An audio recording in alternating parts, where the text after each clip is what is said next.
Le constat est unanime. L'insécurité et la délinquance ont pris le pouvoir dans la commune de Grand Yoff, deuxième plus grande commune de Dakar après les Parcelles Assainies. Avec ses 66 quartiers, Grand Yoff compte officiellement plus de 200 000 habitants, un nombre 2 fois moins important que la population actuelle, puisque ce dernier recensement date de 2013. Dans cette localité, la récurrence des agressions et des cas de vol avec violence hante le sommeil des populations. Le meurtre d'une jeune étudiante congolaise est encore dans toutes les mémoires. Oui, comme on dit, Grand Yoff, c'est une des plus grandes communes de Dakar quand même. Il faut dire que Grand Yoff, on a quand même 66 quartiers avec 66 chefs de quartier. Et ici, il passe beaucoup de choses, malheureusement, telles que l'insécurité. Courant l'année 2019, on a eu quand même 3 meurtres, 3 assassinats, dont une Congolaise qui s'appelle Lotali Molé, un jeune qui s'appelle Patrice Gomis et le dernier qui était au mois de décembre, un agent de sécurité, Ousmane Faye. Il y a un an, il y a eu des meurtres de jeunes enfants qui s'entretuent au cours de soirées dansantes. Le pire, ils s'en prennent l'un à l'autre pour des futilités, des vies perdues, pour rien. Grand Yoff a la réputation d'être le siège des malfrats et cela ne date pas d'aujourd'hui. Les causes sont multiples, la promiscuité, la pauvreté, l'abandon scolaire, les agressions et les bars clandestins implantés un peu partout. Une situation qui perdure malgré le taux élevé de crimes qu'enregistre la commune. Il y a beaucoup de problèmes ici à Grand Yoff parce que j'ai fait ici 5 ans et j'ai constaté que voilà, il y a beaucoup de problèmes parce que d'abord le problème de lotissement. Ici avec la saison des pluies, il y a pas mal beaucoup de maisons qui inondent, beaucoup de voilà. Concernant le problème de l'agression.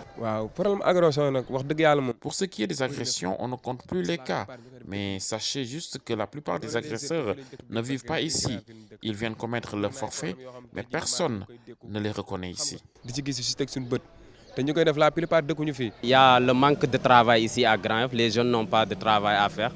Mais bon, pour moi, c'est un peu le manque de... Il y a des gens qui sont indisciplinés. C'est ce qui pose beaucoup de problèmes ici. D'abord aussi, il y a beaucoup de bars qui sont ici à Grand Yoff. Le manque d'activité qui fait que les jeunes sont un peu désœuvrés.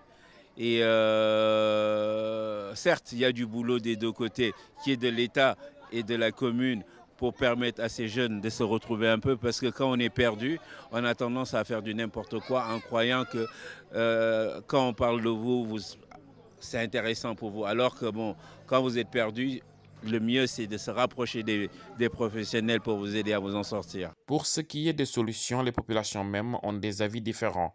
Si pour certains, il appartient au maire et à l'État de régler ce problème. Pour d'autres, il faut l'implication de tous. L'insécurité, on a tendance à dire par exemple ici à Grand Yoff, la police ne fait rien. Mais la police ne peut pas tout faire. Si la police, on ne l'aide pas, eux, ils ne nous aideront pas. Donc c'est problème de communication. Quand il y a une bonne communication, je pense qu'on pourra trouver des solutions. Aux hommes politiques ou bien aux maires de Grand Yoff de faire disposer beaucoup de sécurité ici. Parce qu'ici, il n'y a pas assez de sécurité.